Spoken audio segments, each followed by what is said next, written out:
Hi guys, welcome to March's Dispatches, and as you probably know, we didn't release anything in February due to Chinese New Year, but now that we've got the Lunar New Year over, it's nice to get back to a degree of normality, and we've got quite an interesting little bunch of releases for this month, so let me begin by going through them. Let's go back to ancient Egypt, and you may see right behind, next to me here, is our ancient Egyptian temple. As many of you know, the Ancient Egypt series has been going on for almost a dozen years, and has been very successful and still popular. And in fact, it got an extra little flip back in 2022. Which was the centenary of the discovery of Tutankhamun tomb in Egypt, which was the young boy king. And the great thing about the discovery of that tomb was that, unlike virtually every other royal tomb, it escaped the attention of the grave robbers. So that then brought a whole host of people to Egypt to see the tomb itself and to find out more about the sort of history of Egyptology and all the great discoveries that could be seen at the tomb itself. And that gave us the idea, obviously, of doing the special series of figures and personalities that related to Tutankhamun and the discovery of the tomb.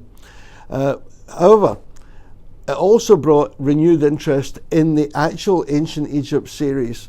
And one of the things that have been very popular has been not just the figures themselves, but many of the buildings and accessories that were produced to show off the figures and make the perfect backdrop. And this ancient Egyptian temple is the latest one. It's not based on any particular temple that can still be seen. It's basically not a conglomeration, but a kind of pick and mix of different aspects of traditional ancient Egyptian architecture and sculpture, and we've incorporated many of those themes into the design of this building. Not too big. It measures just about 10 inches high by almost 14 inches in length, and as you can see, it's a facade, but it's good and sturdy, and it's a perfect backdrop for all kinds of scenes and all kinds of historical periods. You may just see right in the centre of the tomb, standing in the open doorway, is this little female figure who is none other than Miss Jane Marple. Now, Miss Marple, of course, is one of the great creations of the crime novelist Agatha Christie, who also, of course, was responsible for both the book and eventually the films of Death on the Nile, which again were very popular, and we've produced many of the figures relating to those movies. Miss Marple has also been featured in all kinds of movies and television series, and like other Agatha Christie characters like Hercule Poirot and people of that like, it's proved very popular with collectors. So we thought we would have Miss Marple come to visit Egypt. The lady herself is obviously a lady of independent means, meaning she lives a relatively quiet life in a little village in England. However, she journeys all over the British Isles, and I'm sure she travelled all over the continent as well, and there's no reason to believe that she might not have come all the way out to Egypt to see for herself what was happening with Tutankhamun. So she's available. Now, moving still in Egypt, but moving a few years forward, you'll see some of our latest Afrika Korps figures. Now, as you may know, over the last few months, we've been releasing quite a few all brand new Afrika Korps figures. And one of the things that has been much requested has been new figure of Erwin Rommel, the general who became synonymous with the Afrika Korps, was nicknamed the Desert Fox by his British opponents, and is probably the most popular German general, certainly that King and Country has ever produced. But he's, even among his enemies, he was highly respected And because the Desert War itself was thought to be a relatively clean war, very few civilian casualties, because obviously most of the battles took place in the desert, not many people around apart from soldiers to get hurt. So what we decided to do was to show our Erwin Rommel figure, give you two options.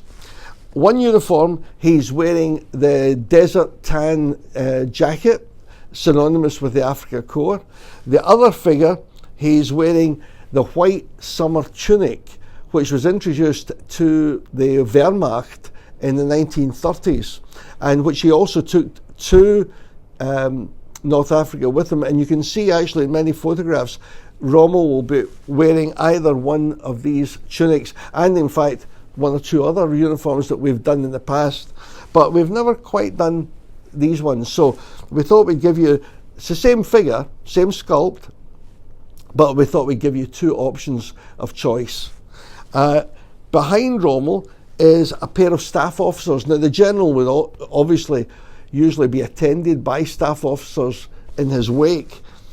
These are two figures that we have released before, but usually as part of larger sets. And what we decided to do was take these two figures, put them together, just a little two-man set, but give them the new style painting treatment, which I think looks really nice, a little bit more subtle perhaps than the old one that we did. And so that'll be a little two-man set that comes along with them. Now, next to Rommel, in front of Rommel, in fact, you'll get two Afrika Korps figures. Now, what they're doing, of course, is in the desert, two of the most precious commodities were water, fresh water that is, and gasoline, especially for the Afrika Korps, who didn't have the benefit of the great supply system that the British at first, and then the British and the Americans in North Africa had. The Afrika Korps was always short of equipment, men, and supplies. So much of the equipment that was scheduled to be sent out to the Afrika Korps ended up in the bottom of the Mediterranean, basically sunk by British submarines that operated throughout the Med. And if they weren't sunk by the submarines, they were sunk by the Desert Air Force, which was the Royal Air Force fighter and fighter bombers that operated out of Egypt and North Africa, and made it very difficult for the Germans to get any kind of supplies from, say, Italy through Sicily and all the way into North Africa. So these two guys here, a little two-man set. One chap is carrying the fresh water supplies, and he's using the ubiquitous jerry can, which was a design that was originally produced by the Germans for carrying fuel and water, and it was actually adapted later by the Allies themselves. So you can see from about 42, 43 onwards, Allied copies of the German design. So one chap carrying the water jerry cans, and the other one is rolling a 50-gallon gasoline drum. Great little two-man set, very nice little add-on. Will look great when we bring out, I hope, later this year, our brand new Desert Tiger. So you can look forward to that. Now, from here, let's go on to the hillside up here. This is March. Soon it will be Easter. And as you know, with our Life of Jesus series, which again, quite a few of you collect, I've been wanting to do a crucifixion for quite a while. Now, as many of you know, crucifixion was a very Roman way of putting to death criminals and obviously anyone that upset them to a great degree, or thieves and murderers and what have you. A very cruel way of death. And in terms of the crucifixion of Jesus, which is reckoned to have taken place in either AD 30 or AD 33, what normally would have happened was any anyone that was due to be crucified was first of all scourged. And that was while you were in custody, you were given, I suppose you could say, a damn good whipping. I'm not quite sure why that was done, but obviously it would leave you fairly bloody and in a pretty horrible state.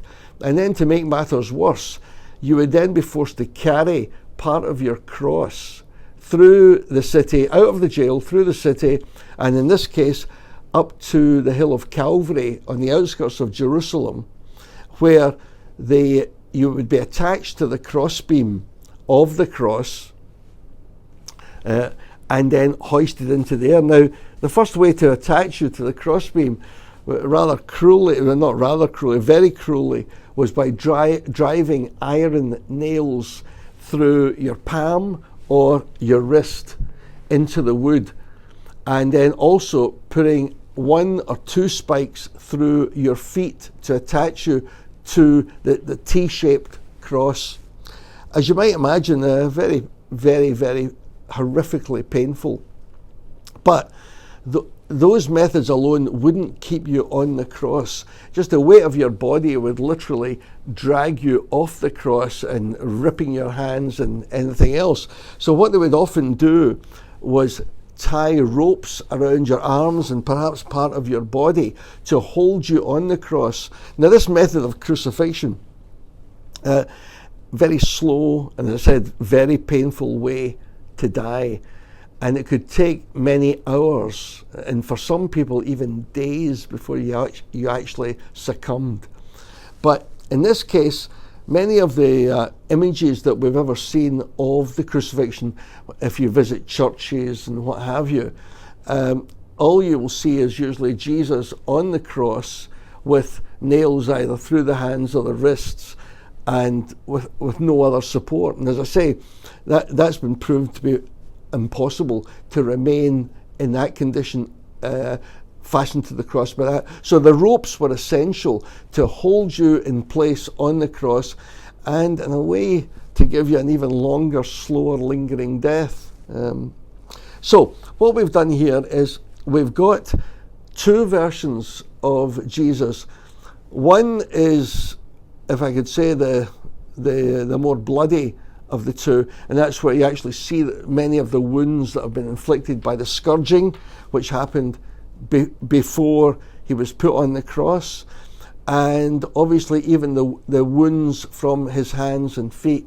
So you'll see quite a lot of blood. And the same goes for the 2 thieves that were crucified with Jesus at the same time. You'll also notice when you look closely that there are slight differences in the way they've been crucified. This thief here has actually had his arms raised up and twisted around the back of the crossbeam. I can't imagine how painful that would be. And he's had the nails not put through his feet, but actually put through his ankles on either side of the vertical beam onto the cross. And the other chap over here, he's crucified in much the same way Jesus is, attached by some ropes, mainly just he's only got it around his wrists. But you can see that he's also had nails put through his feet. And again, he doesn't, as Jesus had 1 foot in front and top of the other, whereas this thief has got the side-by-side nails put through his feet. As I said, the Jesus figure is sold independently, and the 2 thieves is a set of 2. But we give 2 options of the Jesus, shall we say, the more traditional version that is obviously less bloody, and what I would say is probably the more realistic version, which is, so, if any of you saw the Mel Gibson movie of a few years back called The Passion of the Christ, it's very much influenced by that. And you'll also see above Jesus' head, in this case in Latin, is the inscription, Jesus of Nazareth, King of the Jews, but in Latin. The real sign, well, not the real sign, but there are reports that the sign that was placed above Jesus' head, some say it was in Latin. Well, it would have been in Latin at the very least, or could even have been in Hebrew. However, we've put it in Latin. So you'll get that. The little base that you see this on is actually not for sale at the moment. This is just a little prototype that I put together to show off the figures. So each of the figures comes in its own little base, and you can either show them together on the flat, or you can have a crack at making your own base. From there, we move off there back to Hong Kong, and a few little figures from our Hong Kong All Our Yesterday series. The first one you'll see is a Chinese ama, and this is a traditional Chinese ama wearing the black and white dress that used to be quite common in Hong Kong. When I first came to Hong Kong, I would still see older amas wearing this style. Now, those amas were people that worked for usually middle class or upper class Chinese families, and they would spend virtually their entire working life with the same family, and they became part of the family. And even when they became too old to work, they would remain often with the family, and the family would look after them. So the children that the ama had looked after when they were young would often take care of this older person who was treated as a member of the family. So wearing the traditional white jacket and the sort of baggy sort of 3/4 length black pants, and carrying a shopping basket. These traditional amas were within one of these richer families. They would take care of the children, take them to school, pick them up, clean them, wash them, feed them, all of that. And obviously do certain things for the family, perhaps do some of the grocery shopping and what have you. But other menial duties within the household, such as washing and cleaning and cooking perhaps, that would be done by other amas. So some families might have 3 or 4 helpers, but this ama would be the senior, so she would be the boss of all the other ones. They would be very junior to her in both seniority and anything else. Here in the front, we've got this little girl here. Again, in many families back in those days, the mother and father would have to go out to work, and that meant who's going to look after the children? Families were bigger then. Often you might have 3, 4, 5 children. Usually the older child, either someone of 11 or 12 or maybe a young teenager, would help look after her younger siblings. And in this case, this young girl is carrying her baby brother on her back in a traditional Chinese style with a sort of cloth carrier. But in her hands, she's got a little puppy as well. So she's most definitely busy with a baby brother in the back and a puppy in her hands. Again, a sight that was still quite familiar back in the 1970s when I arrived in Hong Kong. Well, talking of when I arrived in Hong Kong, the gentleman standing watching the whole scene is a British police officer of the Royal Hong Kong Police. Now, when I came out to Hong Kong in 1977 to join the police and begin training at police training school, this was very similar to the uniform that was in play at that time. The summer uniform was a safari style jacket, 4 pockets, in a sort of pale olive green, and you had the black service cap. You had the black Sam Brown belt with the revolver, and you also had a lanyard with a whistle. This was the days before mobile phones, so if you needed help, you would pull out your whistle and blow into that. You'll see that this guy here is obviously from that earlier period of the 60s and 70s, where in the summer you would wear shorts. And that remained in place until the early 1970s. And by the time I came, the only shorts we wore were the ones we wore at police training school. But once you actually qualified and were patrolling the street, By that time, it changed to long trousers, still in the same pale olive drab linen, and actually a very, very comfortable uniform. But anyway, we've got this guy from the 1960s, 1970s, and he's got the shorts on. So we've got these 3 little additions to Hong Kong All Our Yesterdays, and we've got a little surprise for you as well. So we're going to take a little break. We're going to set up the next setup, and then we'll welcome you back to part 2. Keep watching. A few minutes later.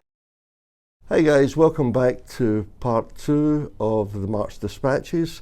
The reason for the little break was to give us time to do a little setup of the last part of the March releases.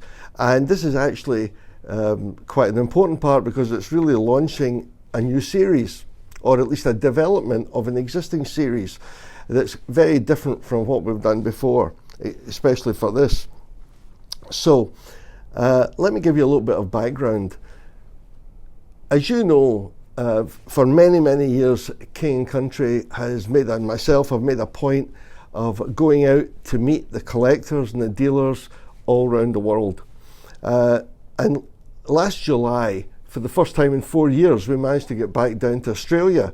And of course, when we get down to Australia, that's one of our favourite places to go to, because the collectors and dealers in Australia come up with some amazing ideas for new series as well as developments of existing series. So, as I say, we were down in Brisbane, where we always begin. We then went on to Sydney, went to Adelaide, and finally ended up in Melbourne. And as I say, there was tons of terrific suggestions. And what's nice with all of these suggestions, and again, I've said this before, some of the best ideas have come from dealers and collectors in every place we go to. And in this particular case, the idea came about because when I was down in Sydney, I was talking to Sven de Breckler. Sven is a guy who's taken over charge of Peter Nathan Toy Soldiers following Peter's retirement from the business. And at this point, I'd also like to give a little thank you to Peter for all his hard work over the years in helping promote Toy Soldiers in general and K&C particular in Sydney and in fact throughout Australia. But all of our dealers in Australia have been terrific over the years and we've been very lucky. But anyway, Sven and myself were talking about lots of different ideas. And the subject of ancient Rome come up. And we started talking about how the fact that, King & Country is not the only company in the world that produces Roman figures, especially the Roman legions. Several of our competitors also produce the Roman legion. But as we were talking, we started remembering that great television series Rome that HBO put out several years ago. And that gave you a look at the city of Rome itself and its citizens, rich and poor, nobles and working class. And it started me thinking, well, what about the fact that one of our most successful civilian series, of course, is Streets of Old Hong Kong? Could this possibly work for ancient Rome? And that started me thinking about, without further ado, this here. So, what you see in front of you is going to be some of our very first releases for a brand new series called Streets of Ancient Rome. And this is going to be showing, at least initially, the ordinary people going about their everyday business. Now, as you can see here, we've got the figures themselves, and we've even put in one or two figures from another series, a Robin Hood series, that actually work quite nicely with this. But you'll see all the little figures down here, and you'll see the buildings around them. Now, apart from being managing director of Peter Nathan Toy Soldiers, Sven and his partner Frank Sultana also produce a series called Last Post Miniatures. And they produce all kinds of diorama accessories, buildings and all kinds of different things that help make displays come alive. Now, as you know, King Country themselves also produce buildings and accessories. However, I'm hard pressed to design everything these days. A few years ago, when my brother Gordon was still alive, Gordon was great at doing exactly what you see in front of you. But with no longer having that ability, and at the same time having lots of other things to do, as we were talking, both Sven and myself agreed that it's better that I could concentrate on the figures for this brand new series, and we'll let Last Post Miniatures do some buildings and some accessories. So what you're seeing here is just a few prototype buildings. The actual finished buildings will be even better, but these were just a few that Sven and Frank put together to help us show off our figures. So what you've got here is the launch of what I think could be a very long and successful series that will be available from King Country, going out to all our dealers around the world. If anybody wants the buildings themselves, they can contact Last Post Miniatures. But figure-wise, this is what we're concentrating on. And actually, although you're just seeing a few figures here, we've actually done more than 30 figures that we've got in production and development at this moment, with many more planned. So let's take you through what we're releasing in March. If you look carefully, you'll see a little lady here. This is actually the tavern's wife, housewife. She's actually helping her husband run a Roman tavern. Now, Roman taverns were actually called pepinos. And so what you've got is a building, or a couple of buildings here, that could be a typical Roman pepino from this period. So you've got her bringing up an extra flagon of maybe fresh wine. You've got typical wooden table of the kind that were used all over these places, and a group of drinkers sitting down enjoying some wine and some Roman snacks. And you've got the innkeeper himself standing with another big amphora of wine. As you can see, very flexible, very colourful. You can use them in all kinds of different ways, and obviously we've put two sets together here. Now, these inns or taverns or pepinos were also places where you would come and play board games and other pastimes. So you've got another set, which is these two gentlemen here that are obviously enjoying some kind of Roman board game, and they're playing away here. Standing watching them is a figure that we've described as the farmer. Now, obviously, ancient cities like Rome depended on fresh food, and all kinds of different things being brought into the city each day to feed the city. So this is typical of a farmer figure who may have come in earlier that morning with fresh livestock or perhaps vegetables. He's sold those. He's about to head back off out to the farm outside the city, but decides maybe to have a glass of wine or a cup of wine himself and see what's happening. So we've got that there. At the far end, you'll see another pair of figures. Now, they're not being released this month, but they will be coming shortly. And that's a pair of builders. In a city like Rome, there was always construction going on. And among the figures that we're doing are quite a few workers and builders that are putting together some of these buildings. So basically what I wanted to tell everyone is it's a really colourful and exciting new series that's a little bit different from what you normally see most toy soldier manufacturers produce for ancient Rome. I hope you like it. I think it's very different, and if Streets of Old Hong Kong and any of our other civilian figures are anything to go by, I think it'll be quite popular. So on that cheerful note, if you want to find out more information about the buildings themselves, please contact Last Post Miniatures, and we'll put their address at the end of our broadcast.